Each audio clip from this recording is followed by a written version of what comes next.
Imagine a sanctuary, a place where whispers of untold stories kind of echo in these hushed chambers, where the weight of knowledge, centuries of it, presses down in this really comforting way. Welcome, fellow explorers, explorers of the curious and the captivating, to another deep dive. And hey, if you crave even more journeys like this into all the fascinating corners of our world, make sure you're part of the vibrant conversation happening over at the All Sorts podcast. It's really a community of insatiable minds, and trust me, you'll feel right at home there. Definitely. Today we're venturing into realms both real and, well, imagined. We're digging into the mystique of libraries that really defy convention. Forget those, towering marble buildings. We're going underground. And even beyond that, exploring literary havens in really unexpected spots and ones just conjured from dreams. Exactly. And we've unearthed quite a treasure trove of sources for this. We'll be discovering a real-world subterranean library, kind of nestled beneath the Japanese countryside. We'll ponder the principles guiding library design, the crucial work of preserving literary heritage, and even look at this architectural movement that's actually taking us below the surface. Yeah, and our journey also leads us to a novel, one depicting the resilience of an underground library during wartime, which is fascinating. We'll get a glimpse into the, let's say, rumored subterranean archives of the Vatican through a Reddit discussion, plus an art project that uses buried books to make a pretty powerful statement. And finally, we'll unravel a surreal novella set in the labyrinthine depths of a truly strange fictional library. Okay, so our mission today, and you're already on it with us, is to illuminate this captivating world. Libraries beneath our feet, and libraries within, human creativity. All right, let's peel back the layers. Let's descend into our first story. Okay, first stop. Kirku Fields in Chiba, Japan. Back in February, a really unique space opened there, the underground library. An underground library in Japan. Wow. The name itself just sounds mysterious. Tell us more. What's this place like? Well, it's designed by Hiroshi Nakamura and NAP Architects. And it's cleverly situated, like beneath this gentle grassy knoll. It's on a huge 74-acre sustainable farm. Okay, under a grassy hill on a farm. Interesting. Yeah, and the intention behind it is really to offer a deeply reflective reading experience. Yeah. To foster tranquility, warmth. Almost like finding a hidden cave, Yeah. A place where knowledge awaits and imagination can really take root. A hidden cave of knowledge. I love that image. So how do you even find this place? How do you get in? The entrance is designed to sort of subtly emerge from the earth, so it invites discovery if you're exploring the farm. Inside there are these winding walkways, floor-to-ceiling bookshelves, interspersed with cozy nooks and corners, perfect for just getting lost in a book. Sounds incredible. And at its heart, there's this circular central room. It's crowned by this amazing timber ceiling that spirals up towards the skyline. Oh, a skylight. That must give the space such a unique feel, bringing light down there. What about the books? What kind of treasures does it hold? So when it opened, had around 3,000 books, carefully selected ones. They cover a whole range. Nature, agriculture, poetry, philosophy, history, religion, science, economics. It's quite a mix. A very curated collection then, focused on, existence in nature. Exactly. It seems designed to nourish both intellectual curiosity and, inner reflection. It's not just your typical broad public library collection. That focus makes sense for a place designed like a reflective cave. And being underground, I imagine that helps preserve the books too. It absolutely does. And, connecting this to broader library science, the idea of burying book stacks isn't totally new. Our sources on library design mention this. Locating book storage underground can provide really consistent temperature conditions. Right, which is key for preservation, isn't it? Avoiding those fluctuations. Precisely. The stable subterranean environment minimizes the damaging swings in temperature and humidity that can, speed up deterioration. The Earth basically acts like a giant thermal battery. It absorbs heat, releases it slowly. So less fluctuation day to day, season to season. Much less, which is incredibly beneficial for sensitive materials like paper and bindings. Nature's own climate control. That's brilliant. And speaking of being underground, it feels like subterranean spaces are becoming more of a thing in architecture generally. Yes, that's another fascinating angle here. There's this growing emergence of underground architecture as a sustainable, forward-thinking solution, especially in our increasingly crowded world. It addresses space limits, environmental concerns. Environmental concerns. Well, the thermal mass we just talked about means stable temperatures, which means less energy needed for heating and cooling. Energy efficiency. Got it. Exactly. And it also helps preserve green spaces above ground, which is huge for biodiversity and urban well-being. We can build down instead of just sprawling out. That makes a lot of sense. Plus, you mentioned resilience. How does being underground help with that? Think about extreme weather. Hurricanes, tornadoes. Yeah. Building below the surface offers a natural shield. Structures are just inherently more protected. Okay, so safer from storms, energy efficient, saves green space. Sounds great. But it must be tricky to build underground, right? There must be challenges. Oh, definitely. There are significant hurdles. Architects and engineers need really innovative solutions for things like natural light and air circulation. We see that in the Kirkwood Fields Library with its skylight.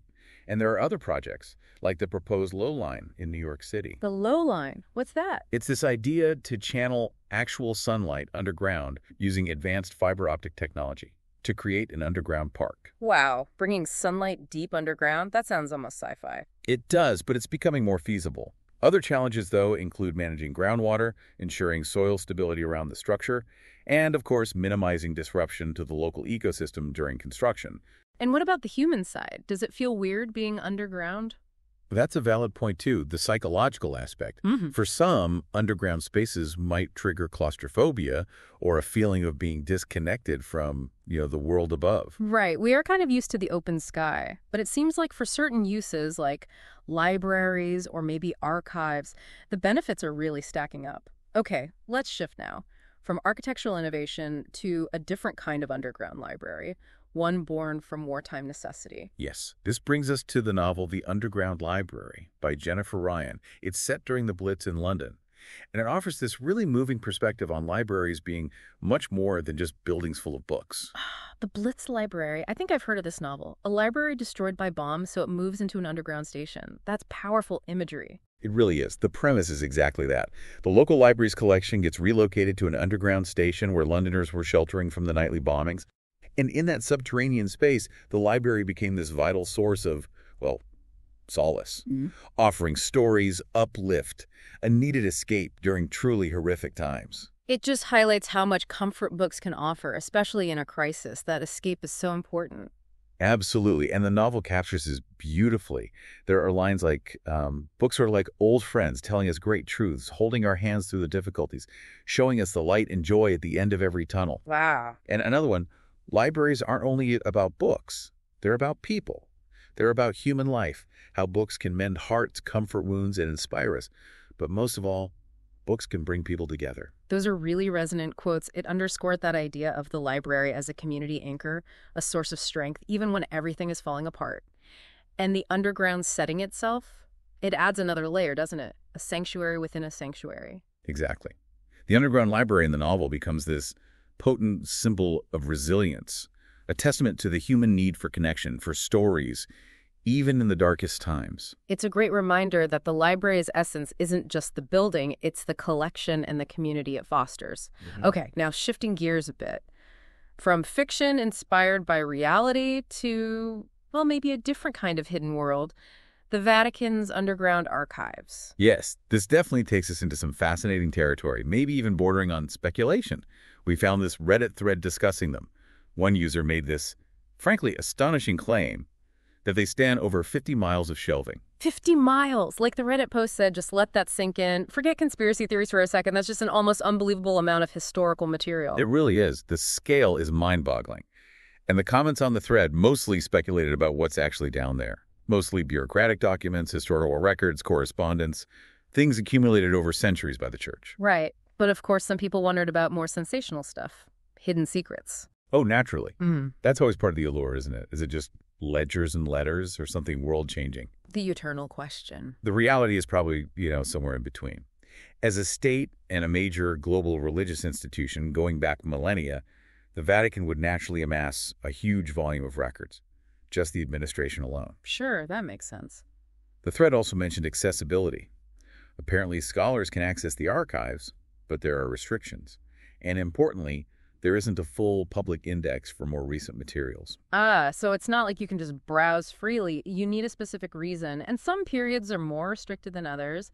That lack of full transparency definitely fuels the mystery, doesn't it? It undeniably does. And the whole debate in the thread mundane records versus secret knowledge, it just highlights our fascination with hidden things, with secrets history might hold. The sheer scale, the 50 miles, is enough on its own to spark the imagination. Absolutely. Okay, from the potentially monumental scale of the Vatican archives, let's go to something more intimate, but maybe just as strange. Haruki Murakami's novella. Ah, yes. The Strange Library. Now we're deep in fantasy and the symbolism of underground spaces. Murakami paints this incredibly surreal picture. A young boy finds himself trapped in the vast, labyrinthine basement of his local library. Murakami is such a master at blending the everyday with the totally bizarre. So what's the deeper meaning behind this particular strange underground library? Well, the analysis we looked at suggests it's really a metaphor for the subconscious mind. The illogical layout, the magical books, the unsettling things that happen. They mirror the unpredictable, sometimes unnerving landscape of dreams and our inner psyche. So going down into the library is like going inward, into oneself. Kinda, yeah.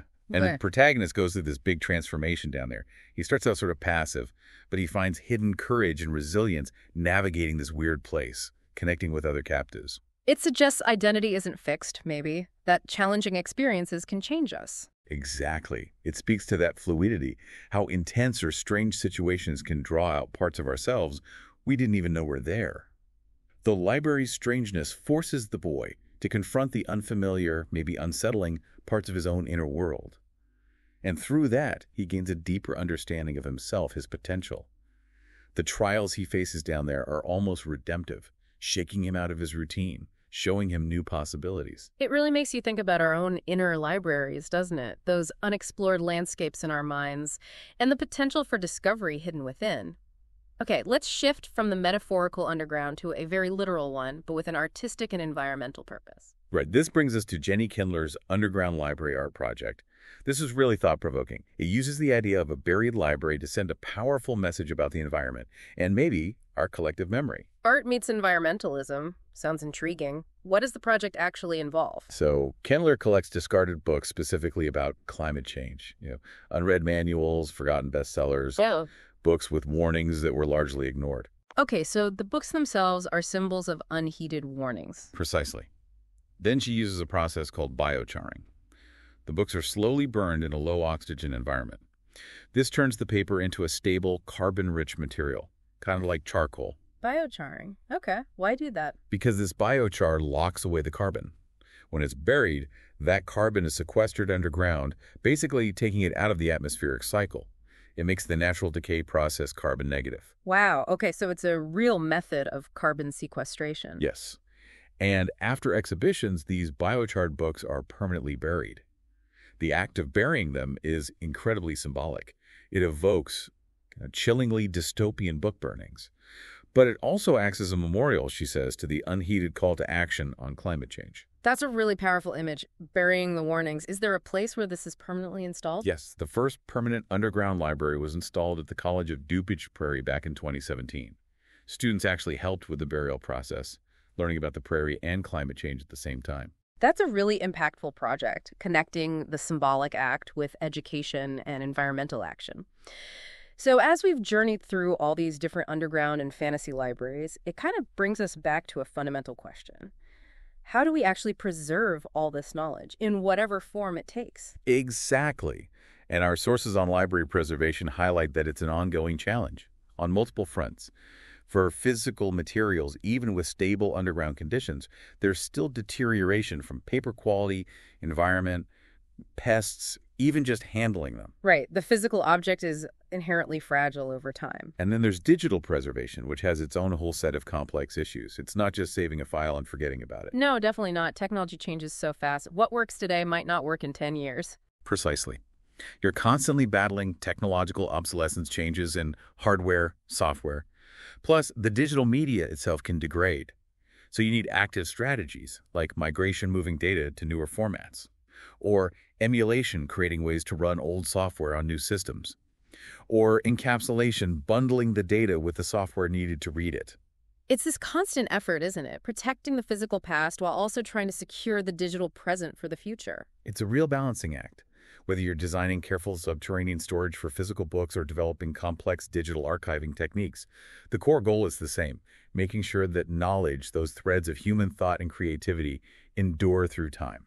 Well, this has been just a fascinating exploration, a real deep dive into this diverse, sometimes hidden world of underground and fantasy libraries.